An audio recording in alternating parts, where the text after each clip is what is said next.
ভালো কথা বললে আল্লাহ পাক সম্মান দেয়।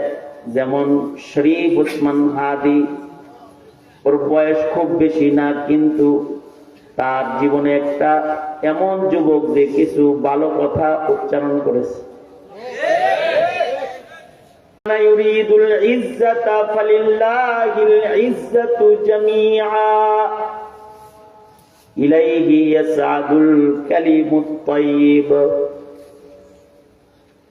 আল্লাহ বলেন, কেউ যদি ইজ্জত চাও তাহলে মনে রাখবে সকল ইজ্জতের মালিক আল্লাহ, সব ইজ্জত আল্লাহর। বলেন আওয়াজ করে, সব ইজ্জত কার? এখন আল্লাহর কাছ থেকে তারা ইজ্জত পাবে যাদের দুইটা গুণ থাকবে। এক নাম্বার গুণ, ইলাইহি ইয়াসআদুল কালিমুত তাইয়্যিব, যাদের মুখের কথা পবিত্র তাদের আল্লাহ পাক সম্মান দিবেন। কারণ যদি মুখ খারাপ হয় তাহলে তার দুনিয়াতেই বেইজ্জতি হয়, আখিরাত তো পরে। যেমন শেখ হাসিনার মুখ খারাপ হওয়ার কারণে এত বেইজ্জতি। 13 সালে যখন শাপলা চত্বরে হুজুররা গেল নাস্তিকদের মোকাবেলায়, শাহবাগীদের মোকাবেলায়, নবীর ইজ্জত রক্ষার জন্য শাইখুল ইসলামের ডাকে শাপলা চত্বরে আশিকে রাসূলরা অবস্থান গ্রহণ করেছিল। রাতের অন্ধকারে বাতি বন্ধ করে, সরকারি গুলি, সরকারি বাহিনী ব্যবহার করে নায়েবে নবী, আলেম, তলবে এলেম, আশিকে রাসূলদেরকে গুলি করে, ঝাঁঝরা করে, রাতের অন্ধকারে শহীদ করে তাদের রক্তে রাজপথ লাল করেছিল। রাতের আধারেই লাশ গুম করেছিল, জুতাগুলো ডাস্টবিনে ফেলে দিয়েছিল। ভোরের সূর্য উদয় হওয়ার আগে সকল রক্তগুলোকে গরম পানি দিয়ে ধুইয়া ঢাকা শহর রক্তমুক্ত শহর বানানো হয়েছিল। আর পরে পবিত্র সংসদে দাঁড়িয়ে বলেছিল যে হুজুররা রং মেখে শুয়েছিল। ভুলে গেছেন আপনারা? আচ্ছা বলেন তো, এই কথাটা অনেক পবিত্র কথা, তাই না? হ্যাঁ, ডাহা মিথ্যাচার। এই মুখের কথার কারণে আল্লাহ পাক মানুষকে বেইজ্জত করে। সর্বশেষ যে কথাটা বলল সেটা হলো, এই দেশের ছাত্র জনতা, যুবকরা যখন রাজপথে জুলাই আন্দোলনে নেমেছিল, অধিকারের আন্দোলন, তখন তাদেরকে রাজাকারের বাচ্চা বলে গালি দিল। সে এক কথায় দিল্লি, ঢাকা তো দিল্লি। ইলাইহি ইয়াসআদুল কালিমুত তাইয়্যিব মান কানা ইউরিদুল ইজ্জাতা ফালিল্লাহিল ইজ্জাতু জামিআ ইলাইহি ইয়াসআদুল কালিমুত তাইয়্যিব। ভালো কথা বললে আল্লাহ পাক সম্মান দেয়।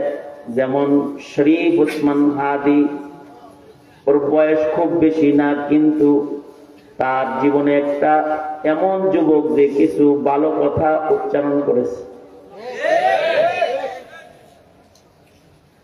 দক্ষিণবঙ্গের গ্রামের থেকে আসা একটা যুবক, কিন্তু তার মুখে ছিল ইনসাফের কথা, তার মুখে ছিল ন্যায় বিচারের কথা, তার মুখে ছিল মানুষের অধিকারের কথা, তার মুখে ছিল সার্বভৌমত্ব রক্ষার আন্দোলনের কথা, তার মুখে ছিল নারায়ে তাকবীর, আল্লাহু আকবার, তার মুখে ছিল আজাদি নাকি গোলামি।